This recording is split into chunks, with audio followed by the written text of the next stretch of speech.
家里电池没电了，千万不要直接扔掉，只需1勺盐，马上恢复电量，就电池都能重复使用。方法简单的，这也太厉害了吧！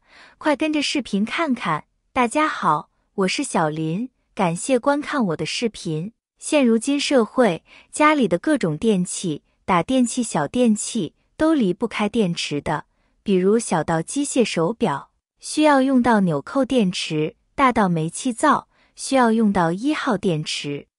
家家户户在买电池时，都会选择贵一点、耐用的电池，但是总有时候，家里有的电池突然没电了，非常影响日常使用，所以家里电池没电了，到底该如何救急呢？前几天去手机店修手机，无意间从老板口中得知这个让电池恢复电量的巧妙方法。我回家试试了，经过几秒钟的操作，电池突然就好了，突然就有电了，结果让我目瞪口呆。我学会这个方法后，现在家里都不急着提前买备用电池了，只需要3秒钟，瞬间恢复电力，太厉害了。接下来让我看看如何能使电池快速恢复电力。方法1，我们先来说一下如何让电池再次有电。家里的电池没电了，可以拿把钳子过来，用钳子稍微把电池夹几下，按压一下，大概夹个几秒钟就差不多了。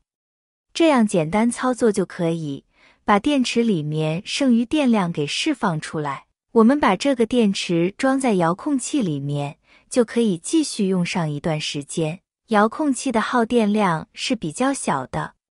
这里也要提醒大家，家里的电池没电了，切记一定不要用牙齿来咬。电池里面有一些有害元素，它也是属于一种有害的垃圾，用牙齿来咬，有可能会损坏我们的牙齿，把电池咬破了，还有可能给我们造成不好的影响。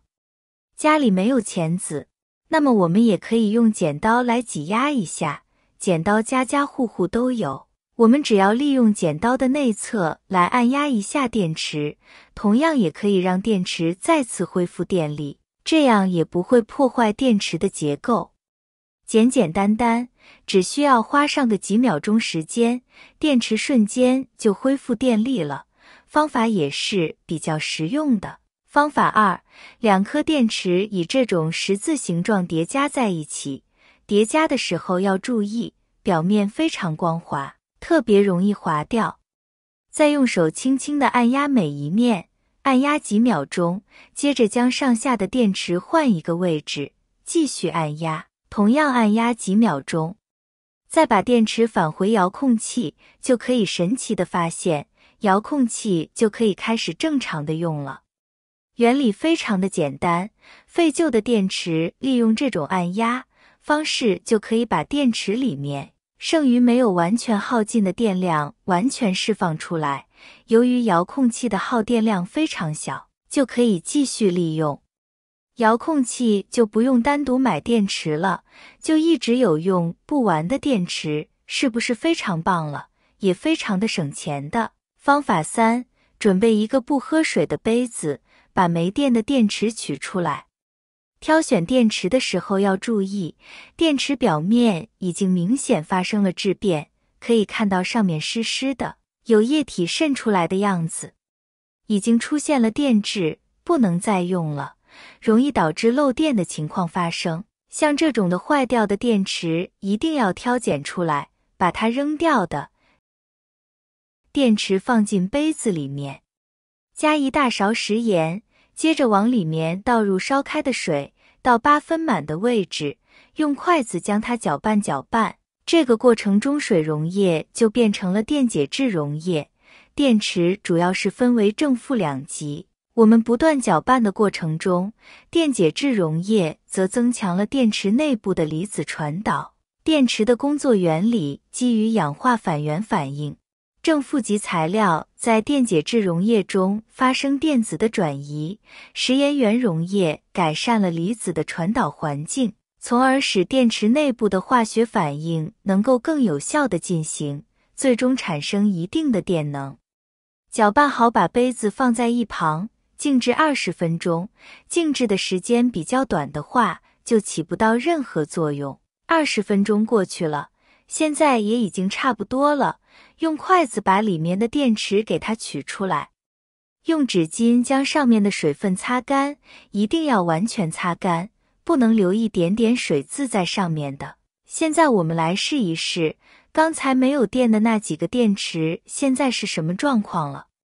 是不是感觉特别神奇呢？电池就又有电量了。这种方法适用于各个型号的电池，都可以用。小小的电池也可以去除静电的。在秋冬季节的时候，由于天气干燥，就特别容易发生静电的情况。比如在穿脱毛衣的时候，或者用手触碰门把手时，一不小心就会被静电给电到。虽然静电并不会对人体造成什么伤害，但突然被电也是很不舒服的。想要去除静电，就可以利用废弃的旧电池。方法也很简单，只需要拿个旧电池，然后在衣服或者一些其他容易产生静电的地方，用电池在表面摩擦一下，这样就将静电消除了。再用手去触摸时，就不用担心再被静电给电到了。这是因为电池的正负极能与机具的静电短路，二者正好抵消，这样就达到了消除静电的作用了。废旧电池在生活中还有一个非常棒的妙用，可以充当触屏笔使用。女性朋友做了漂亮的美甲，或者在打扫卫生时戴上了橡胶手套，这样就不方便来滑动手机的屏幕了。遇到这样的问题，用废旧电池就可以解决。方法也很简单，只需要把电池的负极在手机的屏幕上滑动一下，就可以发现电池的负极可以充当一个触屏笔来使用，还非常的灵敏，不管是打字还是刷视频，都和我们的手指一样好用。电池的负极是平的，也不用担心会刮花手机屏幕，防止购物袋勒手。购物袋是我们日常生活中不可或缺的一部分，但有时候购物袋的手柄太细，容易勒手，让我们非常不舒服。那么，废旧电池就可以解决这个问题。您只需要将废旧电池放在购物袋的手柄上，就可以增加购物袋的受力面积，避免手部不适。虽然电池的型号有多种，但很多电器它的电池使用型号是一样的。比如家里孩子玩具里的电池，如果使用完了，玩具就不能继续使用，这个时候也可以把电池抠出来安装到遥控器里。由于遥控器使用的电量比较小，孩子玩具使用的电量比较大，把玩具里的电池安装到遥控器里，又可以正常的使用上一段时间。日常生活变得越来越离不开各种电子设备，从遥控器到智能门锁，这些设备为我们的生活增添了极大的便利。电池作为这些设备的动力源泉，有时却会在关键时刻掉链子，突然没电了。那么就可以试试今天的我分享的简单实用的方法，让你在几秒钟内让电池满血复活，继续为我们电子设备提供动力。这个方法不仅简单，不需要任何专业的工具或材料。好了，朋友们，今天的精彩视频就分享到这里了，感谢大家的支持和鼓励，我们明天视频再见。